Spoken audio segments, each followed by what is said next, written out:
since na-balance na po namin yung Hindi kasi, wala. namin, may great predator na yung mga pag nagtanim po kami ng mais, karas lang, knockdown lang ng sago, tapos karas. Tapos before kami magtanim ng mais, magsagwag muna ng tubo ng bulaklak. Siguro mga 2 weeks before, hintayin na maunang tumubo yung bulaklak and then yung mais. Siguro once lang to nilimisan. Tapos yun na, kabayaan na siya. So wala yung spray, wala yung abono. Kasi balance na po kasi ecosystem. Once lang kayo nag-apply ng parang testing once lang kayo nag-apply ng IMO sa local area niyo. Hindi. Hanggang ngayon. Everyday. Kasi ini-spray namin yan doon sa aming mga hayop sa surroundings nila. But when you started differentiating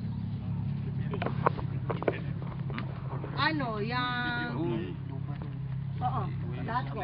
Nag-i-spray po kami na IMO muna. IMO. Actually, sa surroundings, once a week. Tapos ngayon, hindi na. Bale, Sa soil siya or Sa soil. it's okay kahit may grass? okay lang. Anywhere. Pag natural farming ka, wag po kayong matatakot sa grass. Kasi yan po yung mag-a-attract ng mga insects eh. Good and bad. Ngayon, ang gagawin nyo lang po is to balance it. Dapat mas mataas yung good kaysa dun sa bad. Hindi nyo naman kailangan patayin yung bad. Ngayon, kung chemical kasi yung gagamitin nyo, patay po yung good and bad. Pero yung bad po, naiwan yung itlog ng bad. So, mag-ahatch. Diba? So, habang nag-apply kayo ng synthetic tsaka chemical, the more bad. Lakatan. Before and now. Before po, nagbabalot po kami ng lakatan. Kasi diba, yung umiitim yung ano, sir, yung nagmamarking na itim, ano yung pesticle? Yung lakatan, di ba? Kaya binabalot para itim. Freckles. Freckles. Or spots. Pag malaki, spots. Basta yun yung purpose. Actually, yung plastic na yun, meron yung chemical eh, di ba? Ngayon, hindi na po kami nagbabalot. Hindi po siya, wala. Kung meron man, konti lang. Pero, malinis po siya. Yung trips. Ano po? Trips. Yung pumapasok sa bulaklak niya. Ay, wala po kami nun eh. Hindi po. I mean, sa puso. Wala. Kasi nga na, balance na po namin yung ecosystem namin. So, hindi na po kami nag-worry masyadong ng mga ganyan. Parang, wala lang. Ay, video ni dapat beliau. Video man. Video. Dapat beliau ke video. Oo, wala. Kakaon ka. So, ganito po kasi. Kuha pa ni na-experience Carlos, ko po, mura ni si years Bugs na Bunny. po, no? Marami na po kami experience sa mga tanim namin na tulad yan, ganito. Kung chemical ka, bubunutin mo na yan kasi masakit.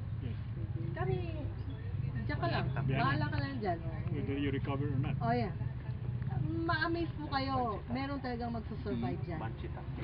And then later on, kasi nga, Resistant. everyday, resistant na siya. Tapos, yung ibang magiging anak niya, okay na rin. Meron rin po kami instance dito, actually last month lang, kami natapos mag-harvest yung kamatis. Yung nagkasakit po yung kamatis ng tobacco. Pseudomonas. Ganun, di ba? Wala pong solusyon yun, di ba? So, ang advice po sa amin dito nung taga-DA is bunutin yun kasi infested daw. Eh, matigas yung ulo namin. So, hindi namin binunot kasi nag-start na siyang mag-flower. Yung sabi nila, Sayang. hindi na yan tutuloy, magkubol na. Pero, would you believe, nakita niyo yung, meron pa akong konti dun eh. Parang walang sakit yung bunga. Malalaki pa rin siya. Kasi gano'n po yung kumbaga yun yung naobserbahan namin sa pag-natural farming.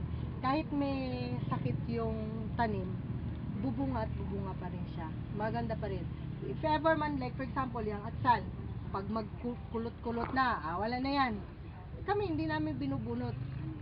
Dadating po yung time na malalabanan niya yung sakit. Ka-recover. Gaganda siya. Maraming beses na namin, iba-ibang klaseng gulay at puno. Tungod na sa enzymes. Kanto sa Mo resistance sa different siya. stages bitaw sa ato cycle. Sabi niya.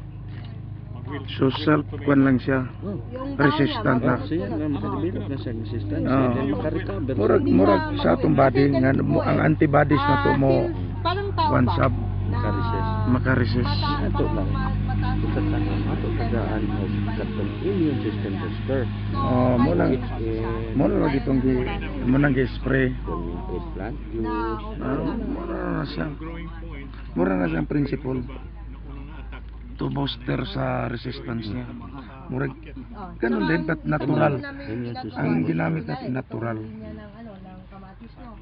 Merong isa o dalawang may sakit. Hindi po namin yan, kumbaga kabaliktaran sa ginagawa ng conventional. O kasi pag bunutin, kasi baka daw kakalat. Kami naman, hindi namin bubunutin. Kumbaga, ibigay mo na yun dun sa peste. Kasi yun lang yung kakainin niya. Hindi niya gagalawin yung iba. Pero yung iba, bigyan niyo po ng protection. Like, mag-apply po kayo ng IMO2, tapos OHN.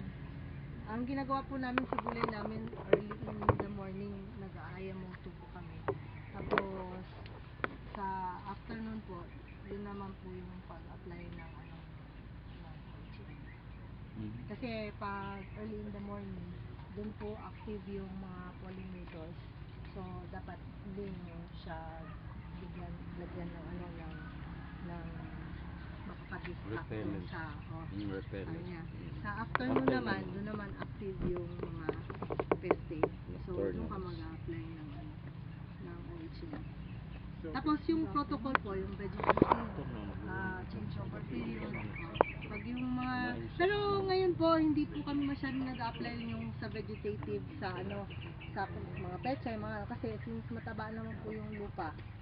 Kasi yung once po na ginamit namin, naging giant yung pechay. Sobrahan. Nakakatakot. Hindi na mo ito sa kawali. Oo. Yun, so hindi po namin more on kami yung change over period yung tinitimpla namin para sa mga flowering. Like, for yung example, yung mga asim. kamatis, mga asim. kamatis, yung talong, yung gano'n. So wala ko kayo dito yung colored plastic yellow dahil Ay, may flowers po kami, Insect kaya trap. hindi po namin ginagamit yun. Tsaka yung parang wine bar ng insect, hindi na kasi Fractals, okay. Yung beer Marami house, silang sabi ni ano. Sir. Ano? Yung beer yung house. yung Oh, beer yeah. bar. Yung karaoke bar. Sa unahan, Walang may beer karaoke bar. house. Beer house naman ko na. Pinuntahan niyo kagabi. Tara po. Tara po.